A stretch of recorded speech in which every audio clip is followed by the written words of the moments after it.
Welcome to Your Big Creative Life. Thanks for being here, listening to the podcast, or watching the YouTube video. I'm so excited for a special episode of the podcast. We have a guest here who is going to talk to us about her book, Writing an Identity Not Your Own, a guide for creative writers, and we'll get into all things identity and characters. And Alex, do you want to just introduce yourself? Yeah, hi everyone. My name is Alex Temblador. I'm a mixed Latine author based in like the Dallas area. I have three books. My first two are novels. Secrets of the Casa Rosada is a young adult magical realism novel. Half Outlaws, a young adult magical realism as well. And then last year I had Writing an Identity Not Your Own published with St. Martin's Essentials, and it's my only nonfiction writing craft book. Yeah, I have published short stories with various, like in anthologies like Speculative Fiction for Dreamers or Living Beyond Borders, Growing Up Mexican in America. Got my MFA in creative writing from the University of Central Oklahoma. And I'm also a freelance travel, home product, culture journalist as well. I love it. You have so many cool things that we could dive into. The bulk of what we're going to talk about in this episode, just y'all have a heads up, is about this book. But I told Alex before we started recording that I wanted to kind of hear about the behind the scenes of this book because I think it's really interesting, and also making the transition from fiction to nonfiction, which I think is really interesting too. So you mentioned kind of a little bit about your background, getting an MFA and everything. Was writing something that you always knew you wanted to do? Like, were you one of those people who was always writing as a kid? Yes, so kind of. When I when my first book got published, I asked my dad to like speak at my first like book launch and event, and he pulled out this like little story that I wrote when I was a child. I think in third grade. So I was already kind of writing then, but around that same time, I can't remember if it was before the book came out or right after, my aunt found a letter that I'd written to her. Actually, I'd written it to an author that came to her school because she was here in the DFW area, and nobody came to my school. We didn't have visiting authors in my schools in Wichita Falls, Texas.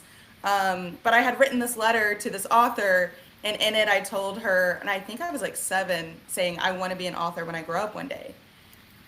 Oh, But life and the world, and when you're not exposed to, like, I wasn't exposed to arts people. I was an artist when I was a kid too, and I loved reading books, but I didn't have anybody who was an artist or a writer or creative type really in my life. So I didn't know I could go and do that as a job. So I really didn't discover, like, I started writing probably consistently, trying to write novels when I was in junior high a little bit, and then that continued on. But I didn't really make it a like goal to become a writer till I took a short story class in college while I was getting my history degree, and which I still got. I didn't even get an English degree. Um, and after taking one class, I said I have to do this. This is it. Now I'm going to be a writer for the rest of my life. you knew. Yeah. Yeah.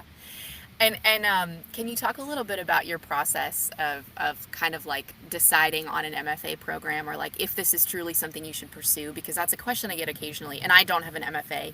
I have an undergrad degree in English and then an unrelated graduate degree, but occasionally I'll get questions like, do I get an MFA or not? Hmm. So I'm curious your take on that and what your experience was. Yeah, so I went into my MFA very young. I think I was 21, which is considerably young. And like, looking on it now, I was not ready. I probably shouldn't have quite gone into it yet. But, when I graduated with my history degree and I had heard about MFAs from that short story class, I was like, well, I'm just going to go straight ahead because what else am I going to do? Um, I applied to, I think, 15 MFA programs. Actually, I got into none of them, but I weirdly got into an MFA, no, sorry, an MA English program with a focus in creative writing that I did not apply for. I ended up calling them and going, no, I applied for your MFA program. And they said, no, you applied for MA. And I said, I swear I didn't. Like, I have like the receipts. Anyways, that was the only school I got into. So I got in the MA program. And after a semester, switched over to the MFA program. Now, it was the best 3 years, some of the best 3 years of my life. All I'm doing is reading and writing, and I'm thriving and loving it. That being said, it's not necessary for people these days. And I was the only person of color in my program. I don't, actually, if I was the only historically marginalized person in my program as far as I knew, at least in the fiction side. Now, nonfiction, I wasn't around them, so I don't know. But at least on the fiction side, I mean, we didn't even have any queer people. We didn't have any people with disabilities in my program. As far as I know, and I could be wrong, nobody definitely wrote about them if they were part of those communities. So it was a little. I didn't even have any teachers, also similar identities. So I did feel a little bit like I was writing things that people didn't want to engage with, or they were very uncomfortable with me writing about racism and experiences that I had as a Latina. And I had some very odd and awkward experiences. But that aside, I still very much enjoyed it. Now I teach creative writing seminars and presentations with like writingworkshops.com or Chicago Story Studio or Writers League of Texas or Women's Fiction Writers Association. And so you can create your own MFA program, kind of yourself and get a lot of the information out there without having to go take time off to be in those classes. And I very much highly suggest that. There's so many free classes as well. So I don't think it's necessary to, learn and grow as a writer to go get an MFA. Yeah, that makes sense. And I've heard from people, like writer friends who have MFAs, that one of the big benefits is just the writing community, like kind of having that. So I think if you can do the Well, DIY, if you find the community. if you find it, like in Yeah. my program's actually gone. They closed down my Oh, MFA got it. program. I was the very last one, Oh, and as far as I know, only two of us have published novels um, that were in my program. So I didn't even come out with a community, which is unfortunate. I mm, ended up making my community, you know, 15, almost 15 years later, 12 years, 10 years later, when I yeah. started publishing. Yeah. Yeah. Well, there you go. There's like different routes to kind of get to the same thing, whether Yeah. it's learning or community or whatever aspect it is that you're looking for. Hmm. Um, so I'd love it if you can just talk a bit about how the idea for this book came to be, because you talked about becoming it was a fiction program, and then you have these two novels that you wrote. So how did what was the seed that was planted about this topic to write a book about this? Yeah. So I'm kind of going to start a little bit back. As a journalist, when I started out becoming a journalist, I was only trying to have a full-time writing job. So, like in the meantime of becoming an author, like I never pursued journalism, except just so that I could have this job. And when I started out in journalism, I started working with an outlet that was focused on families of diverse backgrounds. So, two mom families, two dad families, adoption, surrogacy. They focused on a lot of the LGBTQ community, so trans rights. I wrote about gay marriage. Like, that was one of the first articles I wrote was when gay marriage was legalized in the US. So I quickly got into learning about different identities that didn't relate to me in my journalism career, and that has expanded the whole time. And I've actually kind of been an expert in terms of diversity, equity, and inclusion in the travel space. So I've always been interested in this topic of like how do we write about different communities, especially in tourism when I am writing about different communities. Like how do I do it respectfully and ethically and such. And in the book I even had kind of a very unique aspect of like growing up in a family with a lot of different identities. Like I'm mixed, I'm half Mexican, half white. My brother's gay, my sister has intellectual and physical disabilities.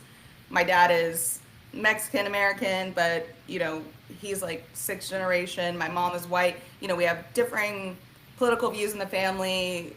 All of these like diverse aspects of identity within my own family. So I was already thinking about this, especially with my sister having to um, learn about body language and different communities that I don't have, and seeing other people look at her in certain ways or behave differently between me and her. So all of those things were kind of working together when 2020 came around and American Dirt came out. And there was this big conversation in the literary community of somebody is writing outside of their own identity, they have good intentions, and good intentions are great, but they do it wrong. And now it's perpetuating stereotypes and cliches and tropes, and it's doing the thing that she didn't even intend to do. And this big conversation was going on right when the pandemic was busting out about, how do we write other identities? Should you? Can you? Is it okay? And how would you even go about doing it? I was approached by writingworkshops.com to teach a class on this. I think it was probably in June of 2020, actually, somewhere in the summer.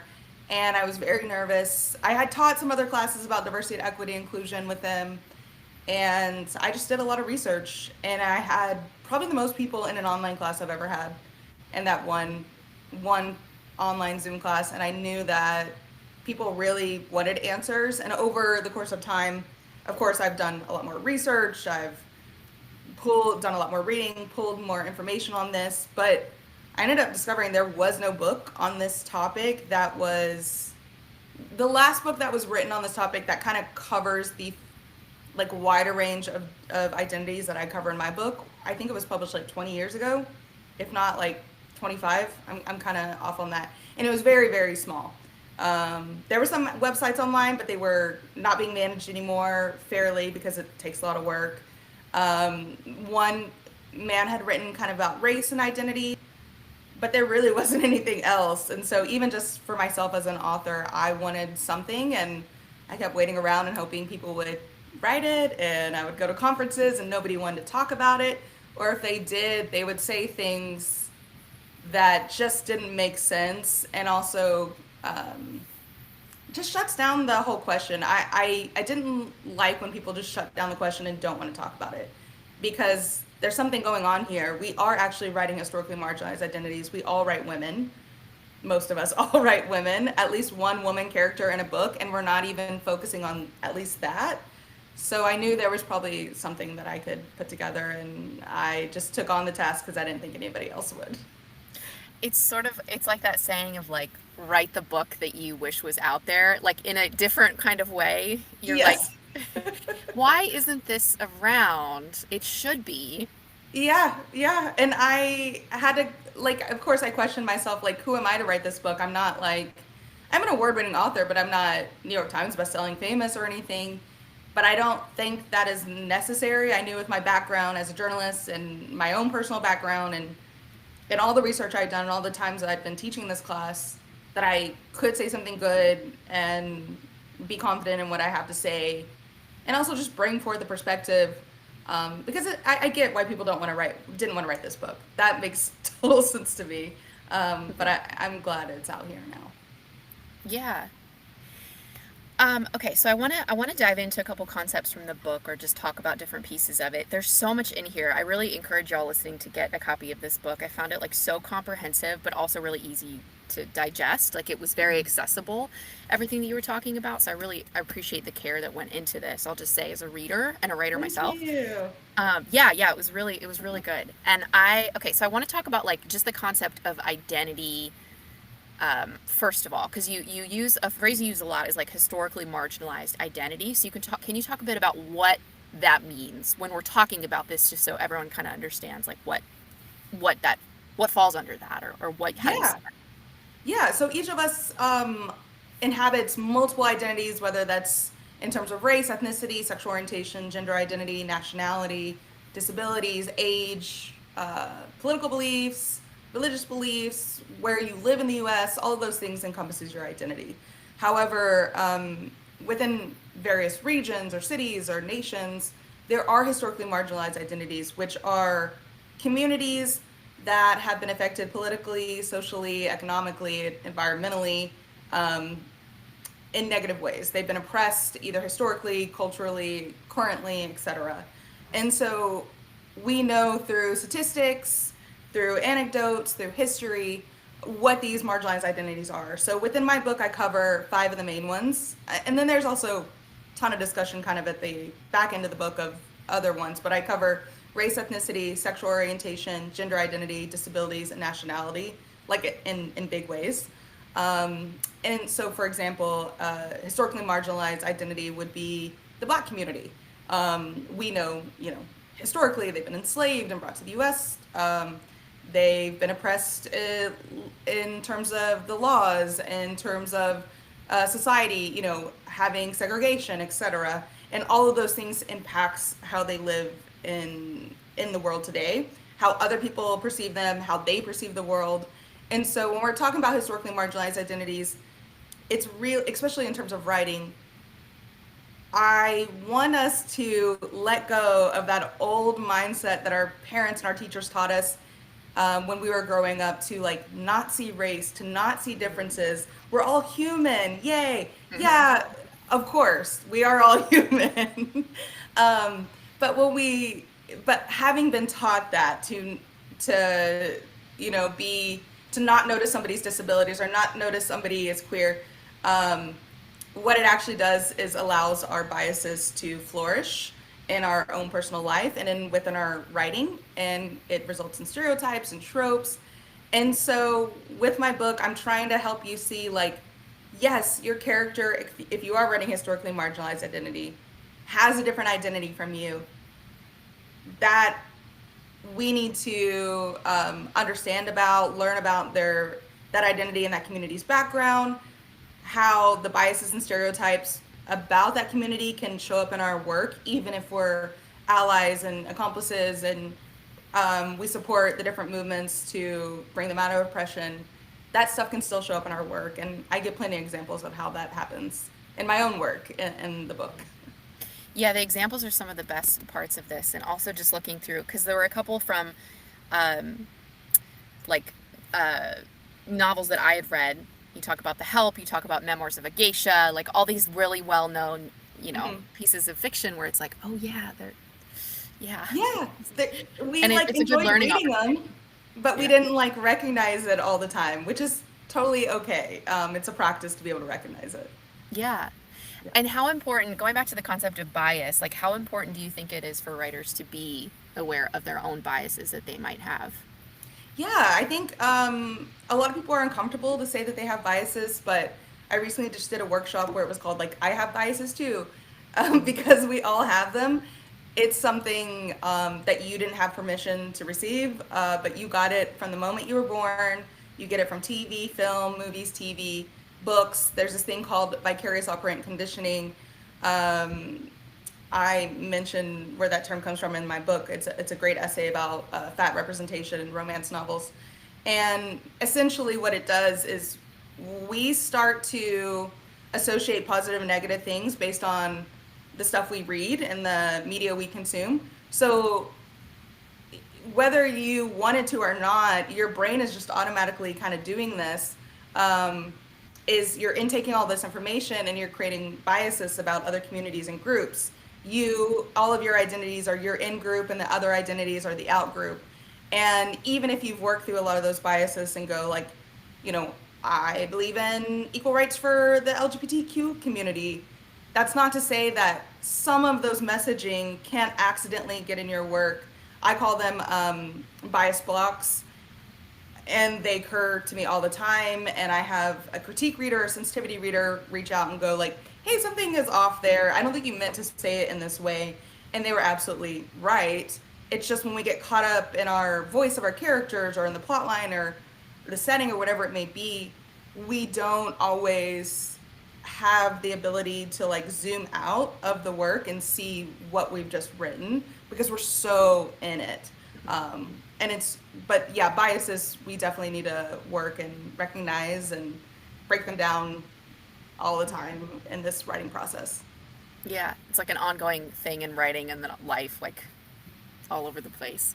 Yeah. Um, and okay, so there's like a debate going, not even a debate, I don't know, it's just a topic of discussion in the writing community of like, should you write a historically marginalized identity that is not your own? Should this be something that writers do? So what are your thoughts if someone has that question on if this is something that a writer should do? Yeah, good question. As I mentioned earlier, we've all been writing women, and not all of us are women, and it's been done poorly. Fair. However, I think it would be very hard for writers of all gender identities to like pull out women completely from their work, unless you're like writing a specific type of story. We'll just put that aside. So I think number one, it's important to remember that when we've been writing historically marginalized identities. So I kind of move past that question and go, well, we haven't been writing it well because I don't think we have a process of teaching people how to create characters. And a lot of workshop styles, a lot of like MFA programs or presentations will go just like write, like just practice writing, and then you share your writing, but we actually don't get very minuscule about how we create characters. And I think that in lies our problem of not being able to recognize how to write other identities and historically marginalized identities. Because we've not like required this of authors and writers in the past. I also think just because you don't have anybody in your cast of characters who has historically marginalized identity, most of us are still writing within our reality. And in our reality, historically marginalized identities exist. So we might unknowingly not even be like, not even have a character with a historically marginalized identity, but say something that is ableist, or not even think about certain laws and cultural practices that people of historically marginalized identities in that society face. It can come up in the setting, it can come up in the language. For example, you might say something like the deaf leading the blind, which is a ableist phrase. And that might have nothing, you might not even have a disabled character in your whole story, but I would suggest like pulling that line out. So even when we're world building, say you're world building in fantasy or sci-fi, I would question if you don't have historically marginalized identities, why not? And as your reader might also, your reader might go, well, maybe that's showing their bias. Maybe they don't like disabled people or queer people, or maybe you as the author just didn't think about this world and the fact that whether it's race or sexual orientation, or maybe it's just like historically marginalized communities based on where they live or the hair color or the clothes they wear, whatever it may be, like thinking about those dynamics of marginalization within the world that you're building.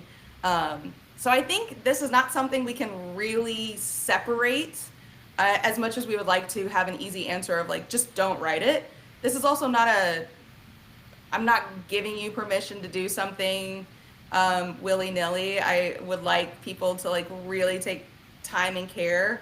And my biggest question at the end is, what did you do to write this character well? And if you don't have the receipts, then I need you to go back and rework it.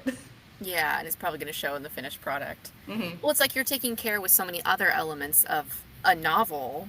Yeah, You also need to be taking care and doing work with this, and then getting feedback as well. Just like yes, you get feedback on anything. absolutely. So I know you've been teaching this, and the book has come out.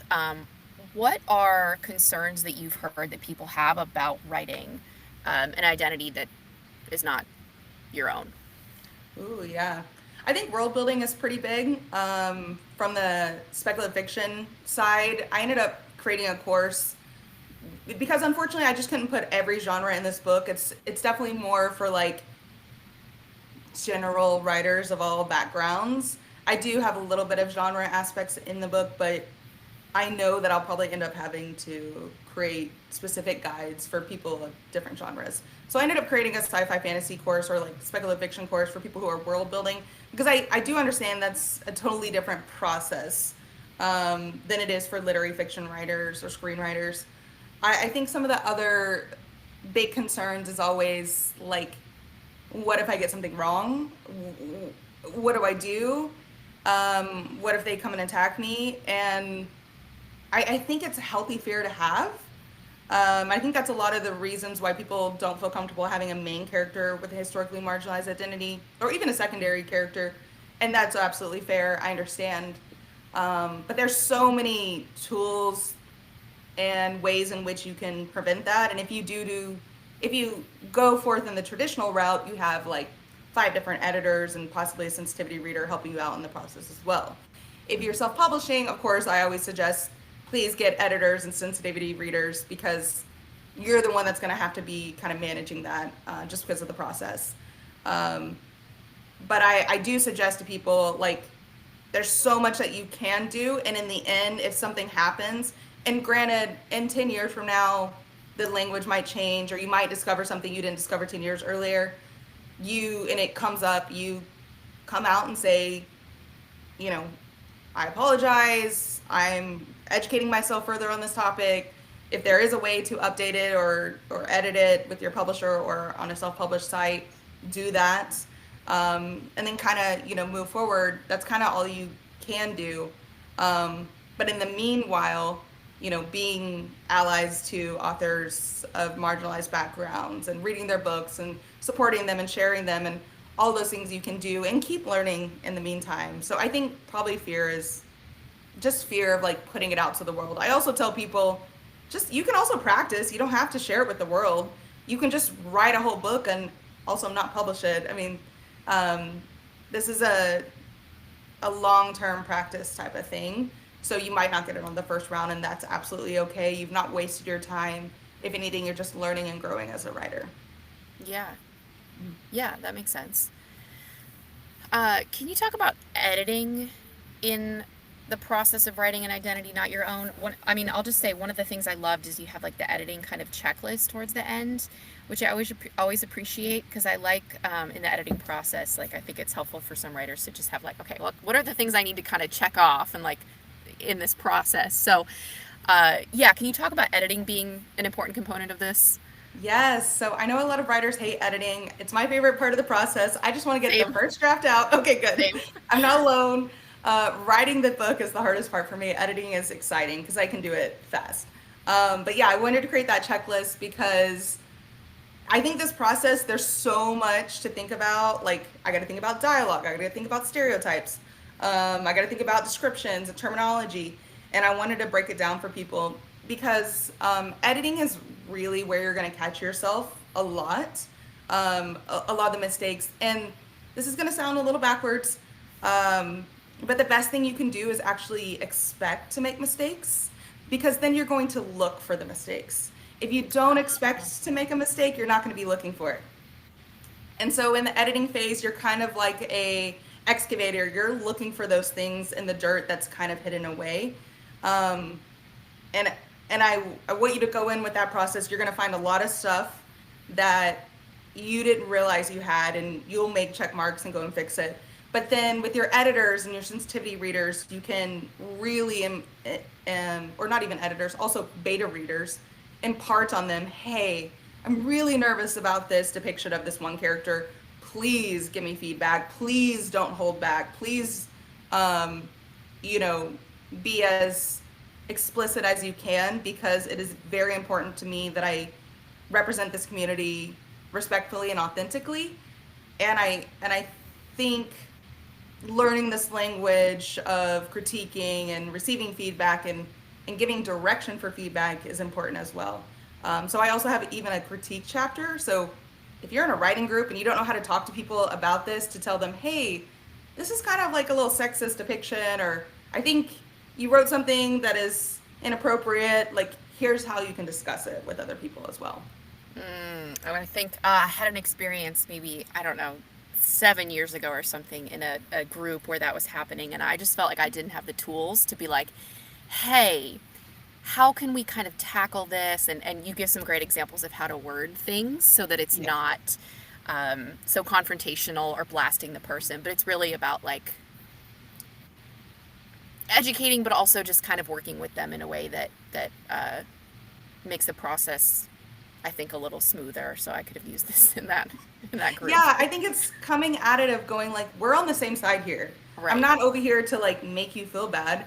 And granted, not everybody's at the same level of bias awareness or doing the inner work, and that's totally fair. But kind of approaching them being like, I'm on your side. I just don't want anything Right. to go out that's gonna like upset you in the long run. So like, let's work together and be uncomfortable for 10 seconds, and then we'll move past it. Yeah, yeah, it's totally worth it in the long run. Yeah. Um, okay, so in the process of researching all of this and writing this book and everything, did you come across other resources? We talked at the beginning about how like there wasn't really a book like this Mhm. that was, you felt like addressed this properly. Do you feel like there have been strides in the last couple of years about resources? Yes, it makes me super excited. I did mention kind of there was a book that focused on race and identity, and that was David Mira's A Stranger's Journey: Race, Identity, and Narrative Craft. So that had already been published before my book was. Fantastic book. It also like discusses the workshop setting as well, which is fascinating. But last year, actually, when my book was published, two other fantastic books came out that discuss this topic in slightly different ways than mine. So the Conscious Style Guide by Karen Yin, it really focuses more on language. So like the sentence aspect of your work. Um, Fantastic. Love it as a resource. And actually, Karen Yen has so much resources on a website. I think it's also called the Conscious Style Guide. Anything you would ever need to know about like language and stereotypes and tropes and all that, she's got it on that website. It's fantastic. Um, and then A Tale of Two Titties, A Writer's Guide to Conquering the Most Sexist Tropes in Literary History. Great title. Great title. Great title, written by Meg Von Driska. If you remember on Twitter, there was an account called Men Write Women, and Meg is the genius behind Men Write Women, which would show like all of these awful passages of literary men writing women in the past and present day. And it was humorous and funny and banty and witty. And her book is similar in that it kind of takes like a satirical approach to this whole conversation and gives you a ton of wild examples and exercises and practices. So I really highly suggest those. Imagining Autism focuses, of course, on the autism and stereotypes in fiction. And I hear there might, in the future, hopefully be another book. It's focused on a specific disabled identity. I can't discuss it, but I'm hoping it's not from me. It's not from me. Okay. It's from another writer. I'm really hoping that gets published soon within the next few years. So I am seeing it being like more resource in terms of books coming out about this topic. Good. Oh, that's great. And if you do pick up my book, there's a whole like list of resources at the back of it. And if you take my speculative fiction course on this topic, which is on my website, I have resources in there that are not in the book that are related to this topic specifically for the speculative fiction genre. Perfect. We'll link all that in the show notes because I have a lot of vast majority of the clients that I work with for freelance editing are fantasy authors, and then also I feel like just my audience is a lot of fantasy authors, so Yeah. that might be really interesting for people to have a deep dive into that specifically. So I'll link all that in the show notes for people. Great. Thank you. Yeah, definitely. I think that'd be helpful. So, what do you feel like has been the reception from people, like since this has been published? It was published last year. Yes. Okay. And I think August. It's coming up on a 1 year. Oh, happy 1 year! Thank you. Exciting. Yeah, what's the reception been like? Yeah, it's fascinating. I was so nervous, and I think I was crying right before it came out, and while I was working on it, because I just thought, oh my God, people are gonna attack me and hate me or whatever. Yeah. I have gotten a lot of fantastic reviews. I actually read all my Goodreads reviews. I know that's wild. People suggest don't do that, but because this topic, like, it's a specific topic, and I want to know, like, what do people want more information about? Is there something like I missed? Is there something? I mean, did I get anything wrong? I want to fix, etc. So I do read my reviews, and it's so funny. Even the 3-star reviews are like, or I won't say 3-star. There's a couple of bad reviews, not bad, but like maybe 1 to 3 stars.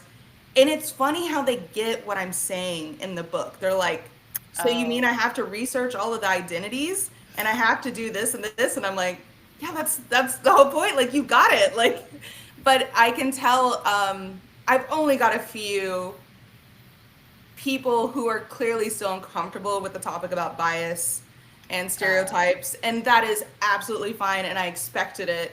And, you know, even in the reviews, like, people will say, take your time reading this book. I had to take a lot of breaks, and I tell people, please do that. Most of the reviews I get and feedback I get from people are like, I needed this in my life. I just got an email from somebody asking me, is this going to be in Spanish? I want to share this with my Spanish colleagues. This is so fantastic, which I don't know right now if it's going to be translated or not. I get people who have listened on audiobook and also gotten the book so they can process it in two different ways. I had a guy come up to me at a conference and said, I heard this book came out and I had some thoughts. And then I read the book and my thoughts changed. And then I came to hear you talk and my thoughts changed again. But he was like so positive. He didn't want to like share, like clearly I think when he saw the book, he had maybe negative opinions about it, but in reading the book and then coming to see me chat, he was like happy and excited about the book after that. So I was so glad that he gave it a chance, and his initial reactions weren't like were I guess like changed or relaxed after reading the book. I get a lot of that feedback where people are like either very excited, they've always wanted this resource and they're so glad they have it now, or they were nervous, concerned, and then they read it and they're like, oh, okay, this is not as scary as I thought it would be. And I think a lot of that has to do with what you said. I intentionally tried to make it digestible. This is not like a writing craft book where you're like, ugh, flowery language. And I don't want to like roll my eyes at that, but I get how that can feel like keeps you a hand away, like not approachable. I wanted this to be approachable. I share all of my mishaps and embarrassing moments. I can share more if anybody needs it.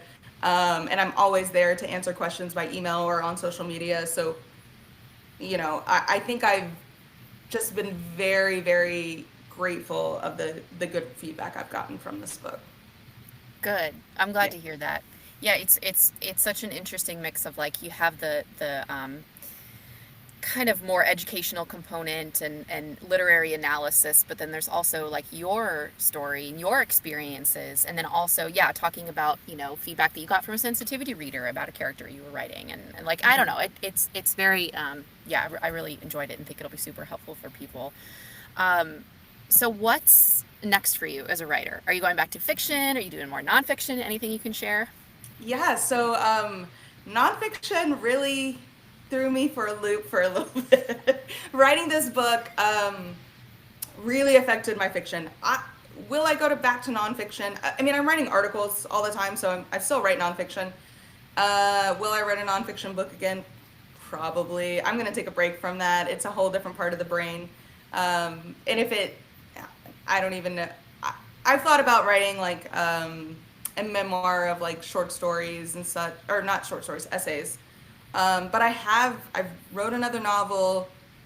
It's still kind of on sub. I don't know what'll end up happening with that. But I wrote that novel before I wrote Writing an Identity Not Your Own. So after writing this craft book, I mean, I think I took like a year and a half. Like I couldn't write. Like I just could not write fiction. I took a pretty long break. I was burnt out from my three books because I had three books come out in 7 years, which is pretty good. It's also just like mentally exhausting at two. Right now, I'm working on two novels at the same time.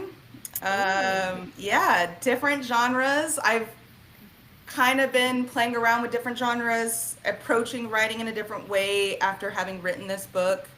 Of course, I'm integrating the writing and identity, not your own process, in a new way with my books, but I'm also like writing books that really bring me joy, even though some of them have a few dark themes, but they're just like fun and exciting, and I'm trying to recapture the excitement and joy that I had with writing when I was uh, young, starting out.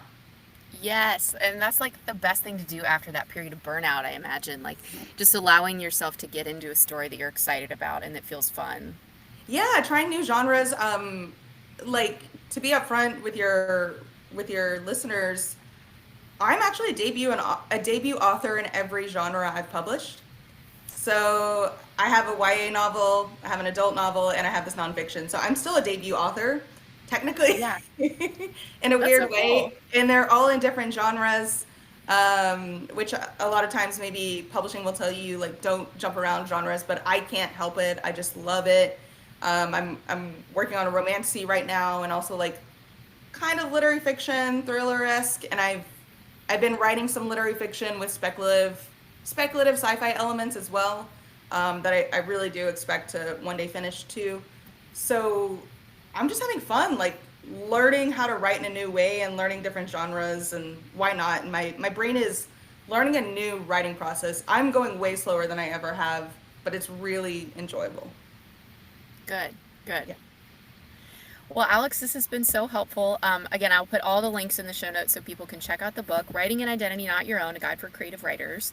And then I'll link to that workshop as well about the speculative fiction, and put everything there. But thank you so much for chatting with me today. I think this is going to be super helpful for people who are just wanting answers to questions about how to do this in a really careful, thoughtful way.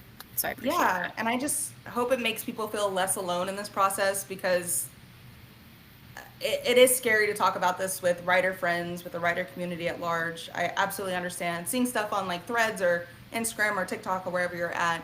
So I hope this book makes you feel seen and heard. And I'm always open again, like I said, for questions. If you are interested in a certain topic, I'm always looking for ways to like share more of this information because I really want us, and I really do believe that the writers are going to be the ones that change the landscape of literature, more so than publishing.